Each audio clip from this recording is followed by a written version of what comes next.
Acción de tutela. En el desarrollo de este texto vamos a identificar esas herramientas jurídicas que nuestra Constitución nos ofrece para proteger y garantizar nuestros derechos humanos. Comenzaremos el estudio de dichos mecanismos con la acción de tutela. Sin embargo, antes de abordar y profundizar sobre la mencionada acción, es indispensable que aclaremos algunos temas básicos del derecho constitucional. Analicemos las diferencias entre derechos humanos, derechos fundamentales y derecho internacional humanitario. Los derechos humanos son garantías que tienen todas las personas desde que nacen. Se encuentran consignados en los tratados internacionales, lo cual supone que su protección se encuentra garantizada por el derecho internacional y su alcance es universal. A diferencia de lo anterior, los derechos fundamentales son garantías que poseen los ciudadanos o residentes de un determinado país, encontrándose consignados en las constituciones políticas, lo cual supone que su protección se garantiza a través del derecho interno, siendo su alcance solo a nivel nacional. Con relación al derecho internacional humanitario, este tiene en común con los derechos humanos que ambos hacen parte del derecho internacional. Esto supone que la violación a las normas que los contienen conlleva a una responsabilidad de índole internacional, ya sea para los estados o para los individuos. No obstante lo anterior, existen diferencias. Los derechos humanos tienen como objetivo el goce de las garantías y libertades individuales de los seres humanos en cualquier tiempo. En cambio, el derecho internacional humanitario busca poner límites a la guerra o de alguna manera podemos decir establecer reglas dentro de conflictos armados. Por lo tanto, su aplicación se limita a época de confrontaciones armadas. En consecuencia, podemos afirmar que los tres buscan la protección del individuo. De esta manera, nos nace el interrogante de cuál será el mecanismo de protección para estos derechos. Debemos concluir diciendo que los derechos fundamentales son en su contenido los mismos derechos humanos, que fueron constitucionalizados por la Asamblea Constituyente de 1991 al incluirlos dentro de nuestra Constitución como derechos fundamentales. Al ingresar a nuestro ordenamiento jurídico, obligan a los ciudadanos colombianos y a las personas que residen en el país a respetarlos. La mencionada Asamblea Constituyente tuvo como propósito brindarnos un amplio catálogo de derechos y al igual que los mecanismos para protegerlos.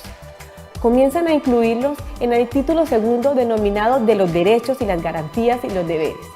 El capítulo primero lo llamó de los derechos fundamentales, derechos conocidos por el derecho internacional y por la doctrina en general como derechos individuales, civiles y políticos o derechos de primera generación, por ejemplo, el derecho a la vida, a la integridad y a la igualdad. Derechos que radican en cabeza de un individuo en particular. En el capítulo segundo nace la necesidad de incluir otro tipo de derechos prestacionales que también son indispensables para el bienestar del individuo. Esos derechos son los denominados derechos económicos, sociales y culturales, derechos conocidos como de segunda generación.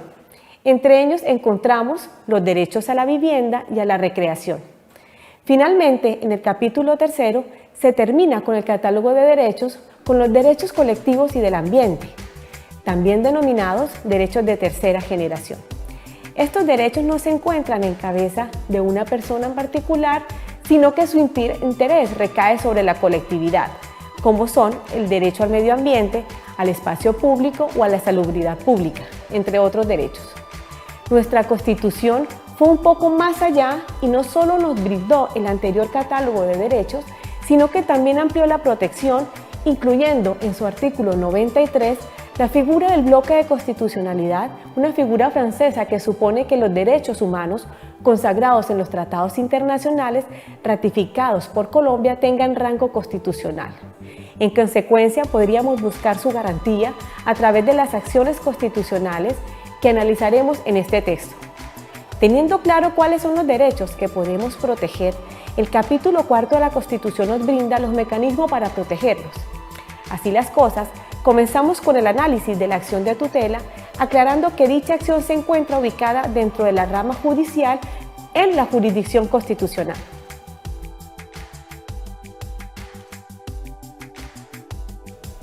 La acción de tutela se encuentra regulada en el artículo 86 de la Constitución.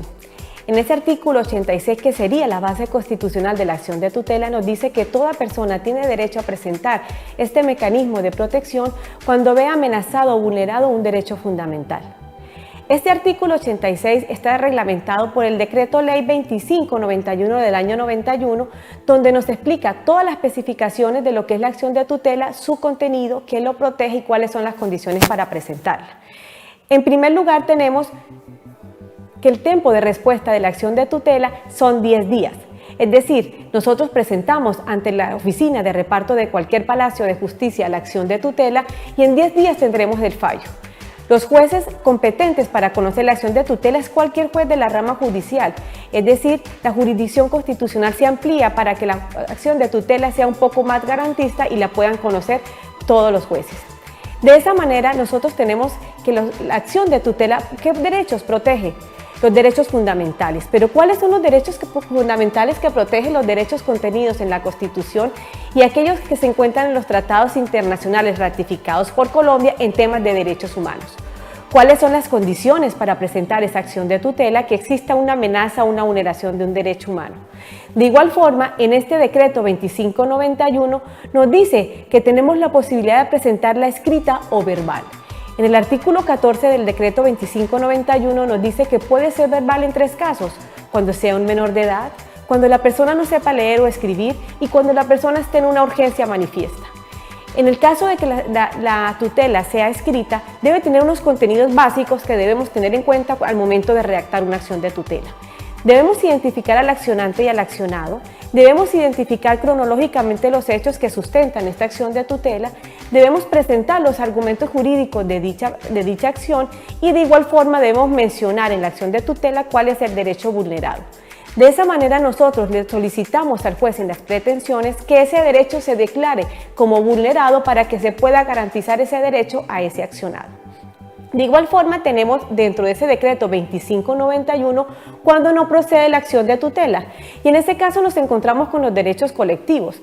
Si bien es cierto son derechos, los derechos colectivos dentro de nuestra Constitución tienen un mecanismo de protección específico que es la acción popular.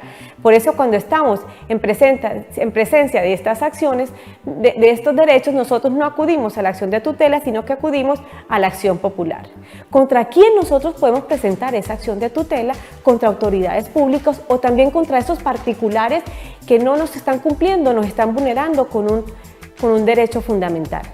De esta manera nosotros vemos cómo el decreto 2591 nos protege los derechos fundamentales y nos da las herramientas y la forma de cómo nosotros podemos activar esta acción de tutela como una herramienta jurídica para proteger nuestros derechos fundamentales y también esos derechos humanos que tenemos contenidos en la Constitución y que a través de la figura del bloque de constitucionalidad nos permiten que tengan un rango constitucional y poder activar esta herramienta para su protección.